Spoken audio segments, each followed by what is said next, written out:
Inalagaan ng lola, puyat, magtamag, kasi hindi mo silang hindi pwedeng subaybayan dahil alam mo naman, premature baby sila.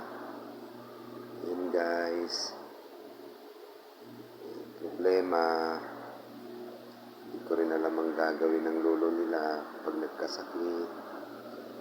Walang pambiling gamot, pambiling gatas, problema. Yung araw-araw. Yan guys. Yan si B1. Yan. Pag nagkasakit, di na alam ang gagawin. Yan si B2. Yun. Yan guys. Yan. Guys, ang hirap.